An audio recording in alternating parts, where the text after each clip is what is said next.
Buka sama-sama dengan saya. Hakim-Hakim pasal yang ke-7.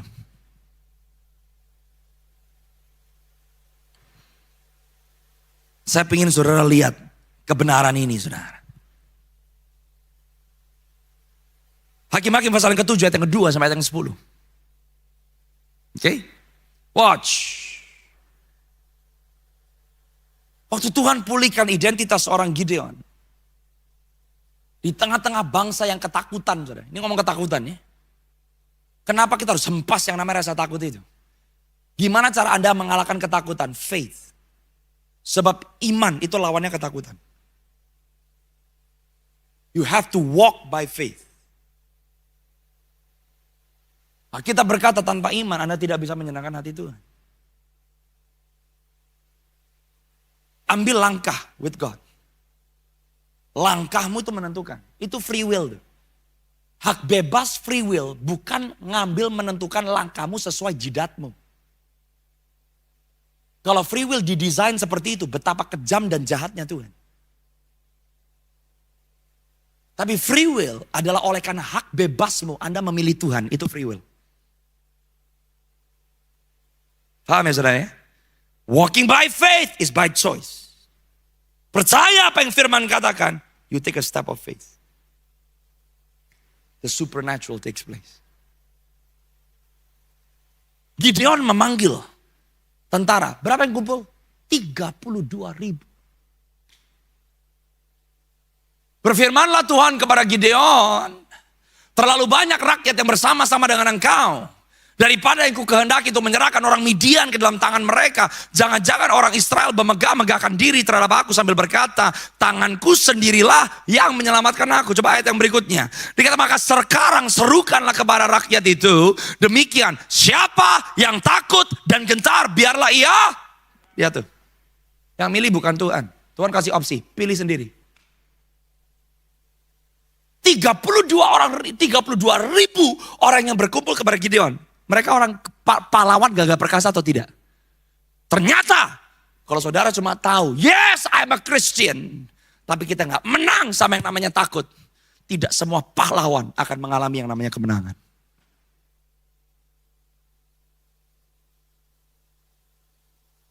Yang ikut Yesus saudara ribuan.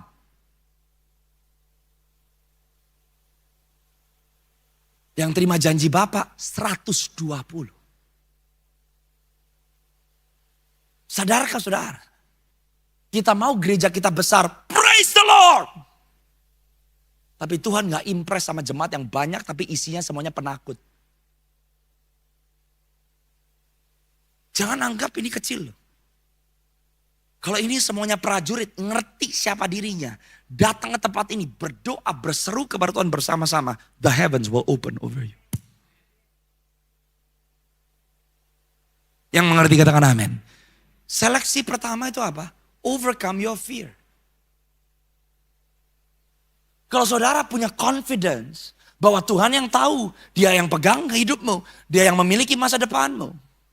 Kenapa Abraham berani menyerahkan Ishak? Sebab Abraham percaya kepada karakter Tuhan dan bukan kepada penyediaan Tuhan.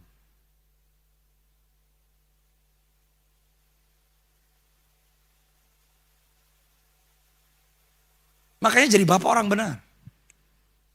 Berapa banyak kita, kalau kita percayanya sama berkat Tuhan.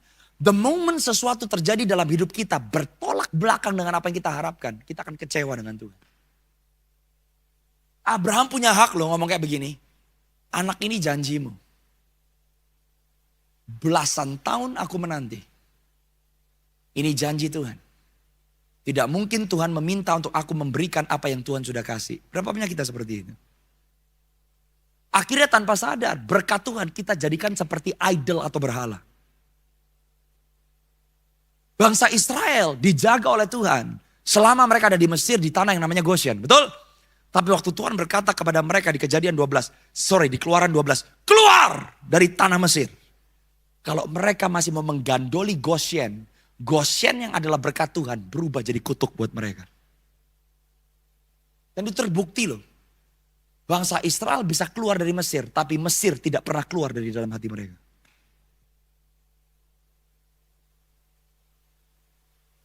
Maka yang diingat apa? Coba kita di Mesir. Coba kita di Mesir. Coba kita di Mesir. Jangan berhalakan berkat Tuhan dalam hidupmu. Abraham berani nyerahin Ishak karena dia punya iman. Mau anak ini gua panggang, mau anak ini gua gorok, bangkit dia dari mati. Kenapa? Engkau Tuhan yang tidak bisa mengingkari janji-janjimu. Makanya berani.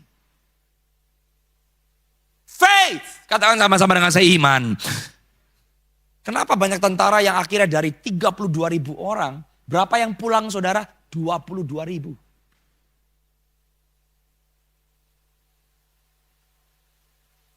Cuma satu loh yang jadi seleksinya. Kalau takut, suruh pulang. Saudara dan saya tidak bisa melihat kemenangan dalam hidup kita. Kalau kita takutnya apa? Kalau saya kasih lebih, nyaman saya hilang. Nanti anak-anak saya gimana? Nanti istri saya gimana? Nanti masa depan saya gimana? Saya melayani, hari Senin saya hilang. Hari Rabu saya hilang. Jumat malam saya hilang. Hari Sabtu saya hilang. Your confidence berarti is not in the Lord. Setelah 22.000 orang, sisa 10.000. Betul ya saudara? Seleksi yang kedua. Kali ini Tuhan ngomong sama Gideon. Bukan kamu yang pilih, aku yang pilih. Apa pilihannya saudara? Disuruh minum?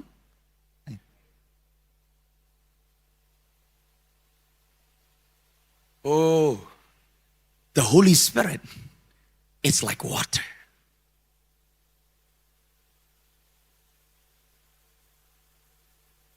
What's the next selection? Kalau saudara bilang Roh Kudus ada di dalam saudara. Sekarang Tuhan yang akan pilih. Maukah hidupmu dipimpin, dituntun, di mana saudara dan saya dia dibawa oleh Tuhan melakukan bahkan hal-hal yang kita nggak mau lakukan. Tapi bisakah kita berkata, I can do all things through Christ who strengthens me. Ternyata yang ditemukan oleh Tuhan berapa? 300. Saudara kalau Anda baca terus ya, saya mau selesai di sini. Anda baca Hakim 7 terus sampai ayat yang ke-10. Saudara akan temukan.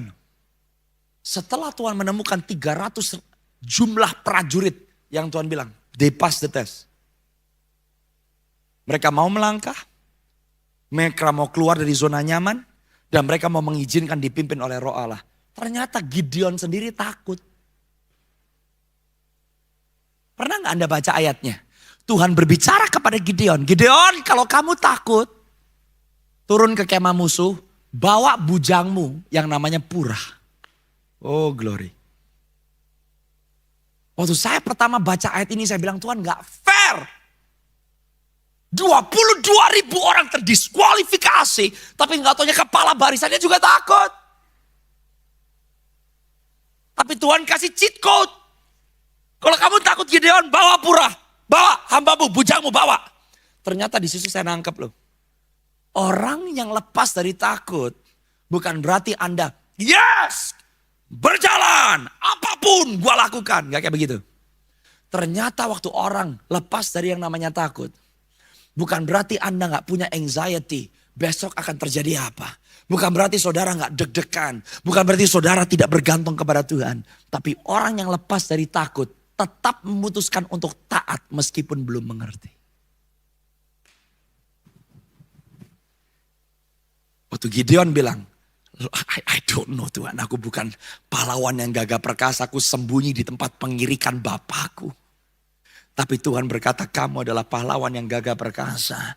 Bukan berarti Gideon tiba-tiba jadi superhuman. He took a step of faith. Dan dia berkata I will obey. Dan tahu apa yang Tuhan katakan? Kamu gak sendiri, bawa bujangmu Purah. Saudara, nama Purah itu artinya cabang. Tunas. Di situ saya temukan Yesus di kitab Hakim-Hakim. Tahukah engkau waktu engkau takut? Tuhan sang tunas Daud. Seperti tertulis di Yesaya 11 ayat yang kedua. Di mana 7 roh Allah ada di dalam dia. Roh hikmat, roh wahyu, roh kekuatan. The Spirit of God yang ada di dalam Yesus. Artinya apa? Waktu saudara mau melangkah dengan iman dan taat dengan apa yang menjadi kehendak Tuhan. Yesus yang menyertai saudara. kekuatannya, yang menjadi kemampuannya, yang menjadi penyediaan berjalan bersama-sama dengan saudara. Yang mengerti katakan amin. Haleluya. I can do all things through Christ who strengthens me. Saya mau ajak saudara semua pada hari ini. Maukah engkau mengambil one step of faith? Untuk berkata aku mau tinggalin tuh zona nyamanku, gak percaya aku. Tapi satu yang aku tahu, roh Tuhan yang ada di dalamku, kuasa yang tidak terbatas akan memampukan aku. Dan saudara mulai hari ini jangan buat hubunganmu dengan Tuhan itu seperti liturgi biasa. Tapi maukah engkau berkata, I want relationship with this Jesus. Dan apa yang dia katakan itu yang aku percayai. Dan oleh karena kekuatan supranatural Tuhan yang ada di dalam saudara, semua perkara yang kau alami di dalam kehidupanmu pribadi lepas pribadi. Bukan hanya masalahmu, tapi engkau keluar bukan hanya survive, tapi Anda menghidupi destiny panggilan Allah. Saudara akan tahu bahwa engkau adalah orang-orang yang gagah perkasa di dalam Tuhan. Amin. Amin. You know, satu keputusanmu saudara. You know kalau saudara, you encounter God, that's the beauty of God. Setiap kali Anda panggil nama Yesus, you're in the presence of God. Untuk Roh Kudus menjamah, saudara gak perlu getar-getar dulu. Ada manifestasi praise God. See, pengetahuan masuk di sini. Tapi pewahyuan masuk di dalam roh. Every time you pray, you need to have the faith. Every time you call upon the name of Jesus, He is present loh. Jadi doa itu bukan 50-50 chance Tuhan dengar. Doa itu bukan rutinitas. When you pray, you're communing with God. Thank you, Father, for your goodness. I release your glory. Itu prayer. Mungkin sekarang kita jadikan semuanya itu liturgi. Doa makan itu jadi liturgi loh. Kayaknya kalau gak doa makan keracunan. Kalau itu konsepnya salah loh saudara. Kenapa Anda berdoa sebelum makan? Because you're giving thanks. Anda gak usah takut keracunan. He loves you. Tapi kenapa Anda berdoa? To give thanks. Terima kasih. Kau menyediakan Tuhan. Jangan sampai kekristenan kita saudara hanya liturgi biasa. Saudara keluar, masuk, gak terjadi perubahan. Kita masih struggle. Tapi I want to tell you, you can do all things through Christ. Amen. You can. Yang ngerjain saudara. Karena dia ada di dalam saudara. Dan saya mau saudara ngerti bahwa kuasa supranatural Tuhan itu masih tersedia untuk saudara sampai hari ini. Amin.